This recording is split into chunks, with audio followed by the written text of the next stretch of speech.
Hey guys, Gavin here, and on this month's photo kit, I want to get a little handsy on the system side of things. Now, this might not be quite as exciting as being out in amazing locations along the Gulf Coast doing outdoor portraits and that kind of cool stuff, but it is very important, and I want us to talk a little bit today about file management, about backup, and about just general maintenance things. So what I'm going to do is I'm going to talk about how I do this, which isn't to say you need to do it the same way, but you know, with Seim effects, I can tell you this. I get a couple of requests a week for new downloads because people have lost everything. Customers have lost everything. So, you know, they're like, hey, I lost the software, right? My computer crashed. I lost everything.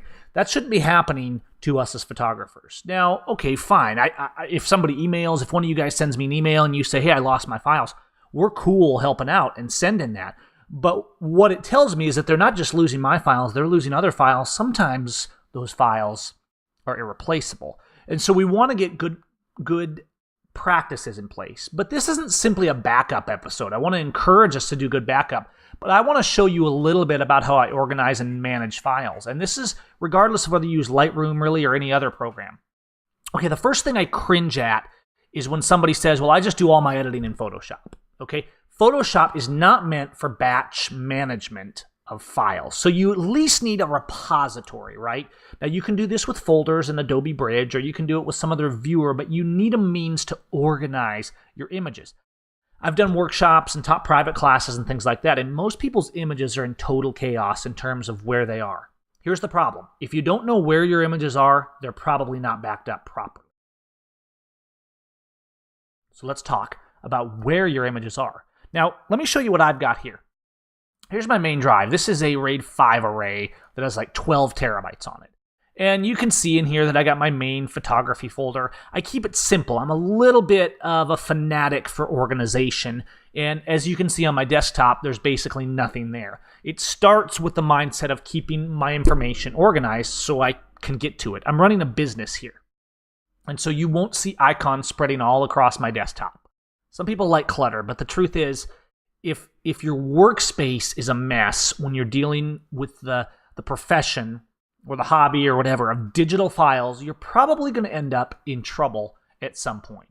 Now, why the RAID 5? Well, the RAID 5 is a redundancy, so it provides its own backup. And just real quick on backup, I then have another copy manually duplicated of that RAID 5. So I have another RAID 5 that I bring to the studio from an offsite location, and I back it up from this one every now and then, just so I have a completely offsite. And then I also have an online backup service. At the moment, I'm using Crash Plan Pro, which has an unlimited service for a very reasonable price. And I have many terabytes of data. Everything on the main drive is uploaded to Crash Plan. Now, it gives me a third redundancy. So essentially, I have, like 4 copies of everything, right? But 2 of them are offsite, and 1 is offsite updated all the time.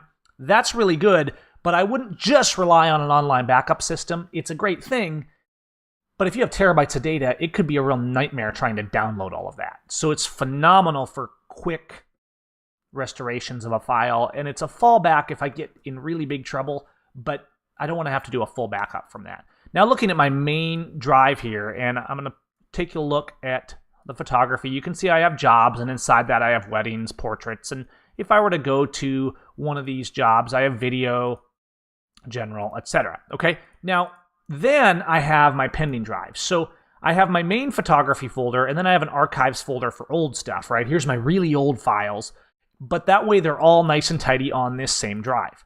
The only other drive I have is my pending drive in terms of where I'm storing photos permanently, okay?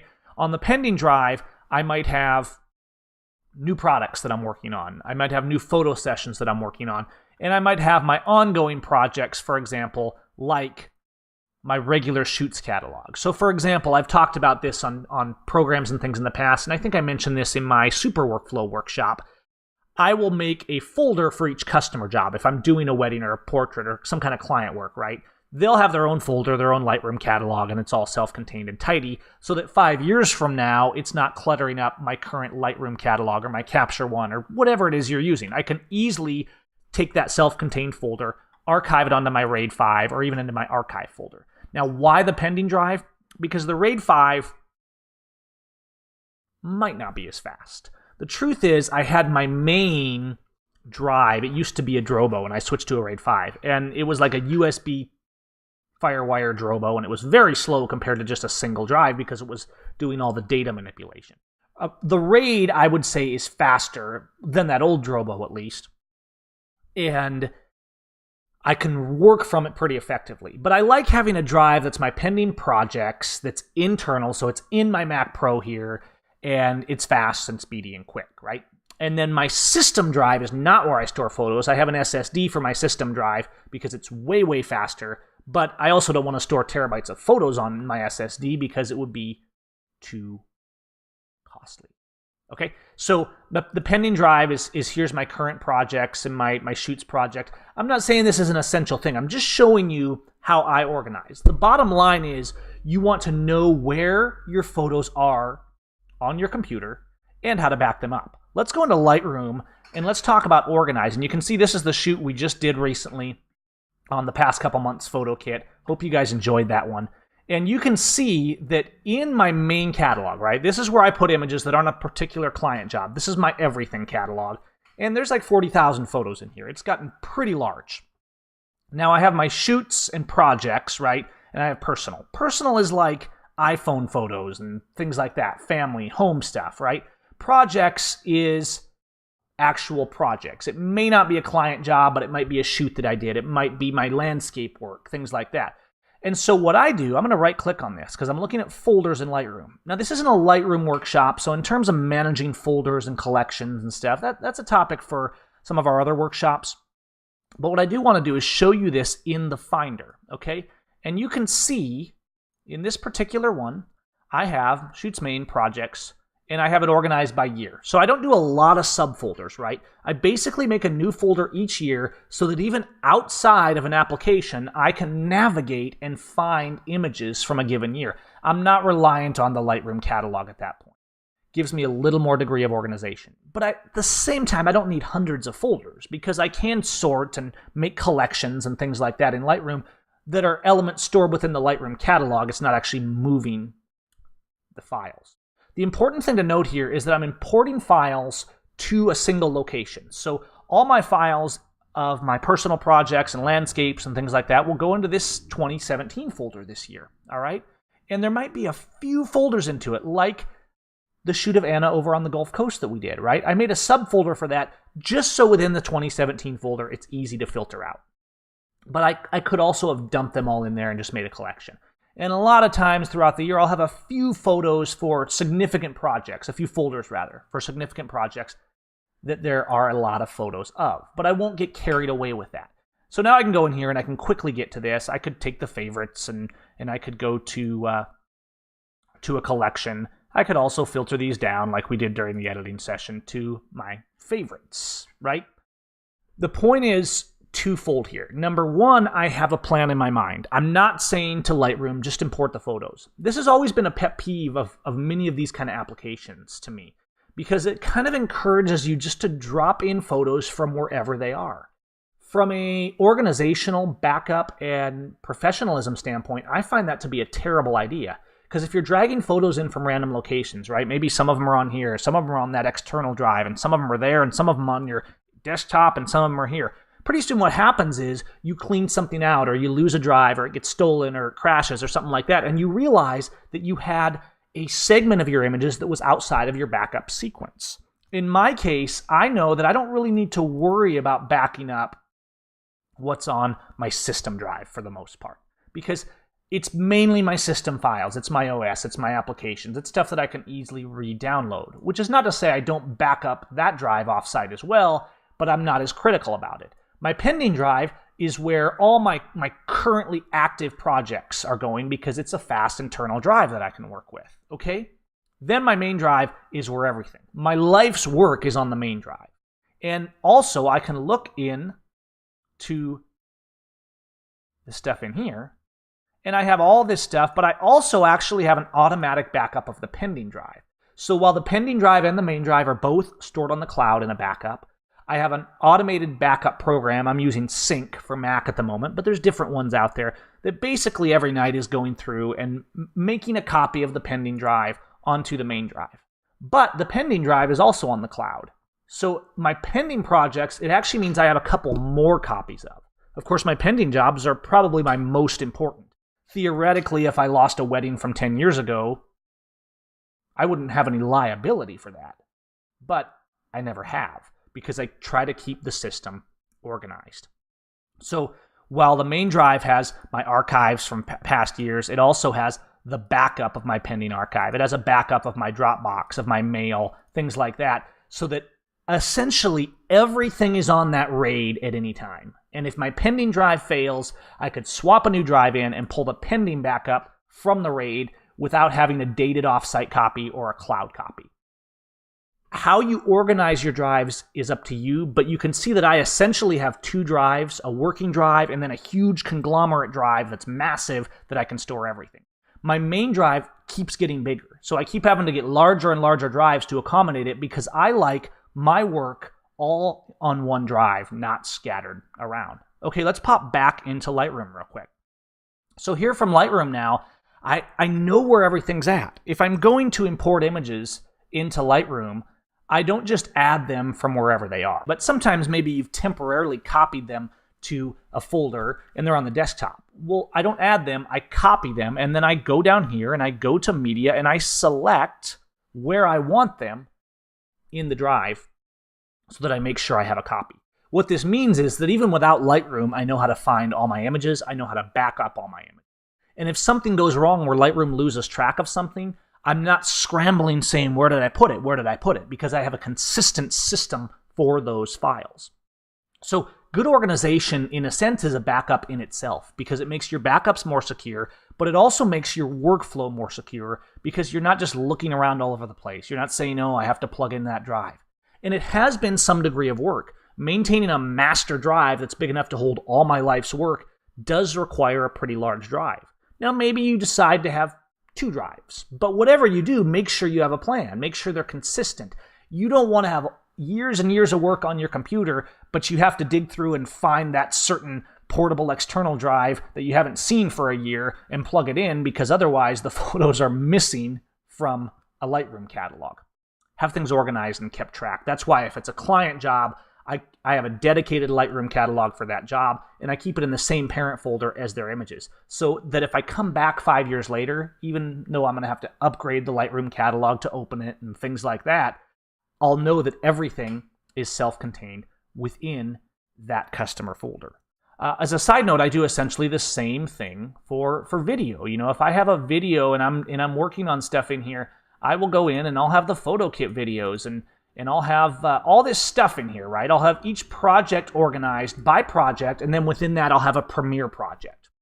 And within that I'll have a series of sequences within the project, for example, for a video like this or like the one I did last month. The point is an organized system.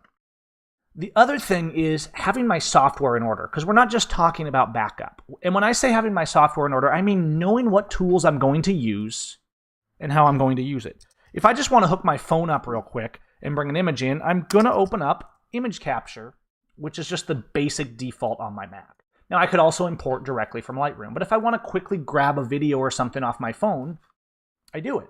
In fact, I have the same policies from my phone. I keep a 256 gig phone. And let's say I have a lot of videos, right? And sometimes I'll use this phone for recording out in the field, or I'll use it for B-roll, or whatever it is that I'm working on, or political activism, right? But whenever I get a video or live stream, if it has any importance at all, I don't just leave it on here forever and consider this my portable hard drive. Within a reasonable amount of time, sometimes immediately if it's really important, we'll hook it up to a computer and make a copy and drop it into its appropriate archive for that year with a name so that I don't get 6 months down the road and I'm going through thousands and thousands of videos or content. Now, with personal snapshots and things like that, I'll kind of let them build up and I won't worry about naming them. And then I'll just dump them into my personal folder in the same Lightroom catalog I just showed you, so that they can be backed up and things like that. But if something's important, treat it as important. Also know your software. If you're using Lightroom, know how your folders work. Know the difference between a collection and a folder. Know to be able to look at Lightroom and identify if things are missing and to know where everything's at. You notice when I go to folders in here, there's nothing on the desktop. I can actually get rid of that. I probably imported a temporary file at some point, right? But if I go in here, everything is actually subbed in one folder, right? This is basically all my personal projects ever in one folder. And of course, there's subfolders for year and for personal and for projects. I also know that going through that, if I click an image and I open that in Photoshop, in this case with Command E, it's going to pop me right over into Photoshop. And I'm going to be able to edit that and save that. And I know that when I save, it's going to drop it right back in to its source location because that's how Lightroom is set up. Now, whatever application you're using, right, you think, okay, I'm going to open in another program. I'm going to do this. This is why I try to keep steps to a minimum. I want to use as many extra programs and importers and things like that as possible. But some people might argue, well, you should use your native RAW converter and convert to DNG. You should be using Capture One or one of the other softwares because it's better, right? But the main thing is that you know what your process is, why it is, and how to complete it. I mentioned at the beginning that just editing in Photoshop was a terrible idea. It's not that if you only have a few images, you can't do great editing in Photoshop, although it's not good for batches. It's not good for a session like this because it would take massive amounts of time compared to doing your basic edits in Lightroom or some other RAW processor and then doing finishing details on your best images in Photoshop. The reason not to only use Photoshop and to only understand Photoshop or something like it is because it's not an app meant for organization. You could apply. I could take this same concept I'm doing right here in these same folders, right? I could open up these. They're on my Finder. They're in my browser, right? And I could open up Bridge and drop these folders, open these exact same folders in Bridge or in some other management program, and I could adjust them and change them or do whatever I want, and nothing would change in my essential workflow. If I were to go over and say I want to use On One Raw or I want to use Capture One or something like that, even if its import procedures are different, I could still pop in and do whatever I needed to do to get the job done. Because I know where my images are, I know how I'm organizing, and I know the processes that I'm going through. If you know these things, if you have a plan, if you know how to deal with your images, where they're going, where they've been, and what you want to do with them, and you know the software and the tools that you need to do it, you're going to be way more efficient. So I know this wasn't a really exciting topic, but I want you all to think about it. And if you have some questions, hop over to the Facebook group for PhotoKit and pose some questions. Share some ideas about how you're organizing, because I want to be a help to you guys on this and help us to be more efficient, help us to have less loss and less downtime and less lost time that's from bad workflow procedures so we can get our life back. I've been teaching workflow stuff for years and years and years, and back when I was doing more weddings and client work and things like that, I had that down to a science so that I could edit a wedding in hours, not days. And there's some other workshops specifically about those things over on my website, but I wanted to touch on some essentials that I hope will help you guys get more organized. And if you have questions, just head over to the group or shoot me an email. I'm here to help. Until next month, you guys have fun, and I hope you enjoy this month's kit.